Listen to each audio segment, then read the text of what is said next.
Hello, GovCon winners, and welcome back to my channel. My name is Kizzy Parks, and I'm here to help you find, bid, and win profitable federal government contracts.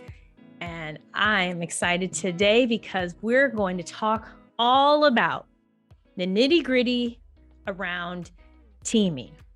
Just the other day, there was a comment here on my amazing channel, and thank you all for watching, asking about division of work in terms of teaming. And there's one of my clients who I coach who talked to me about teaming and division of work. So this is a great topic to really dig deep into. The particular person that I'm working with had met with someone who maybe they will team with, maybe they won't. And this person said, oh yeah, if we come together, let's say there's 10 positions, you would get 4, I would get 6, maybe I get 8, you get 2, something of that matter, because I would have to perform 51 as the small business. And that is something that is discussed time and time and time again around this whole division of work. How does this really work? First, we got to take a step back. First and foremost, there has to be a reason why you two are coming together.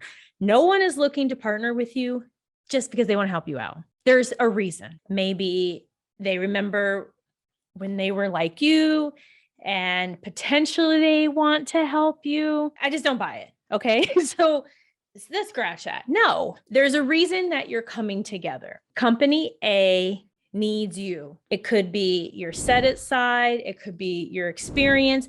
It could be your relationship to the client. It could be your skill set. It could be that they're so tapped out. They have so much work that they need to partner with you because they know that you're going to run with the work. Meanwhile, they can handle the back end of it all. So that is first and foremost. So before jumping into what is it, 51, 50, 49? I know my math. What is the division? Can it be 50-50? Before even looking at these numbers, think like an entrepreneur. Why should the two of you, or maybe there's 3 or 4 or 5, why should you all come together for this work? And is it profitable for you? Okay. So let's say magically, yes, there's a reason that the two of you have decided to come together on this amazing day in front of all these amazing people, and you are to bid on work that is for 10 full-time equivalents, for instance, and you both are small businesses. In that particular situation, let's say each full-time equivalent was worth $100,000 and there's 10. So yeah, the prime contractor could say, yes, I will have 6, you will have 4.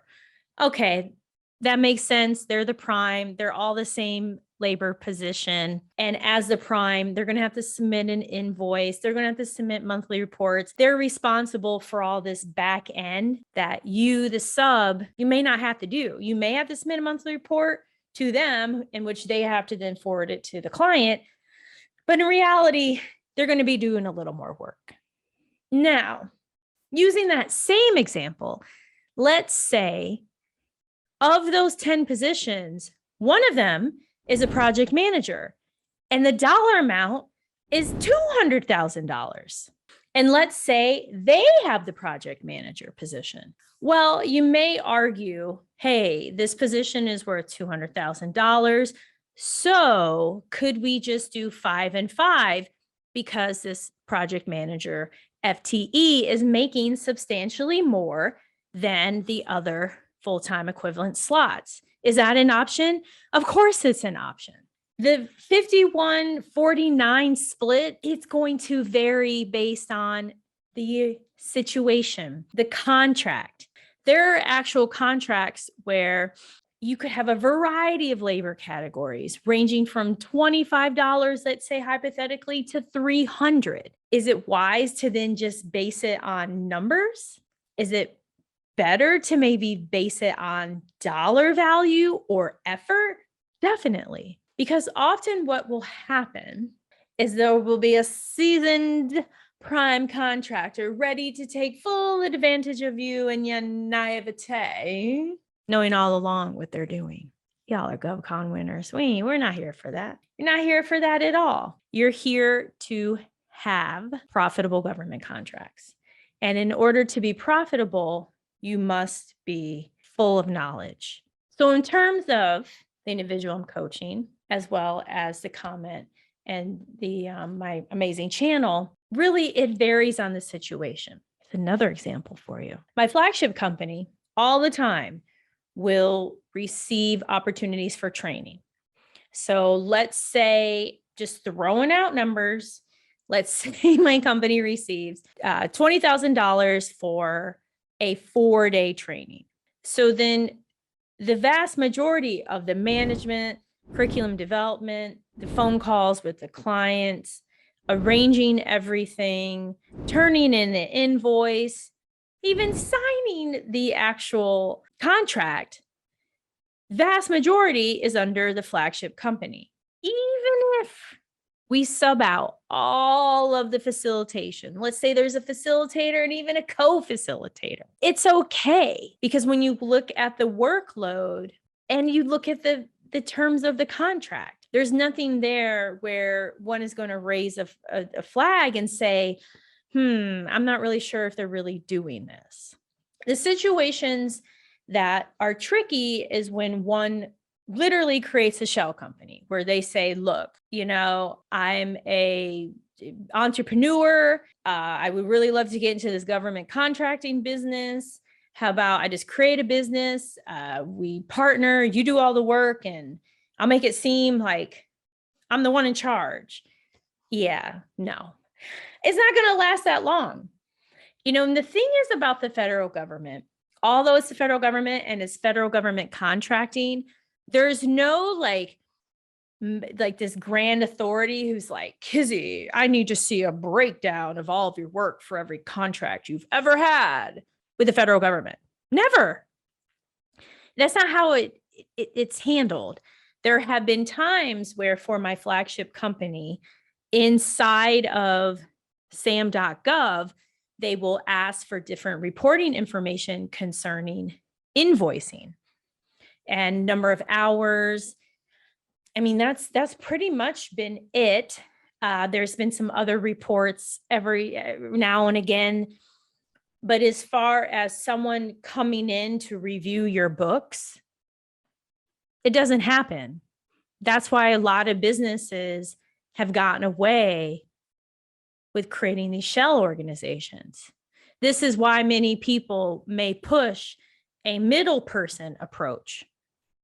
There's definitely nothing wrong with finding people to perform the work on the services side. There's nothing wrong with it whatsoever. But you, the business owner, have to be involved, or whoever's operating your company. You must be involved, because if not, you may not feel the consequence today or tomorrow, maybe not even a year from now, but you never know. Something could happen. There was actually a situation where someone became a whistleblower concerning a company who misled people around their set-aside standard, and that whistleblower ended up getting millions of dollars, and that company had to pay back, I think, like $40 million.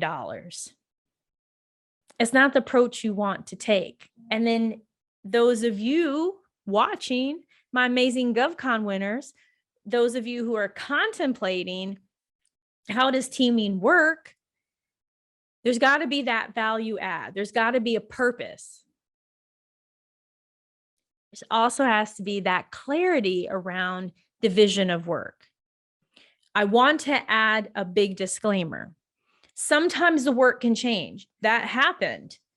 That happened in a big situation where going in, there was an assumption that my flagship company would receive, let's say, 12 FTEs, and the person I partnered with would receive, I think it was like 15 to 20, something of that nature. And as things played out with that actual contract, turned out my flagship company ended up with two FTEs at that time, which is okay because the nature of the work changed. And that's the other thing to just keep in mind is it's not black and white in this space, regardless of the topic in federal government contracting. It is not black or white. You must be flexible, must be knowledgeable, and you must always think about the greater good of your company to make sure you're profitable, the teaming makes sense, and you have clarity as far as the division of labor. Also, in terms of the division of labor, keep in mind that prime contractor could have another sub. That is something else you need to look into. What if they plan on subbing part of their 51%?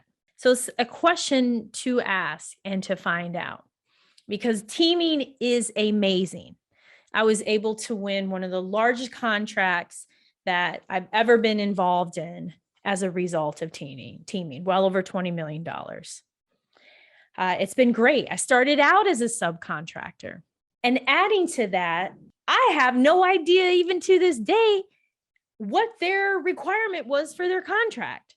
All I know is I was asked to be a sub. I submitted a monthly invoice.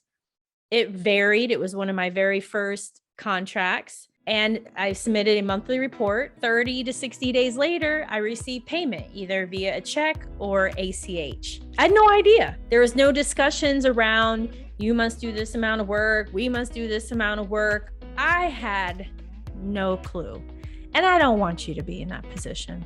I want you to be in a position of having that knowledge, because you are an amazing GovCon winner. Thank you so much for staying here with me. Please subscribe, hit that notification bell, comment below, check out www.profitablecontracts.co, and don't forget, everything is possible.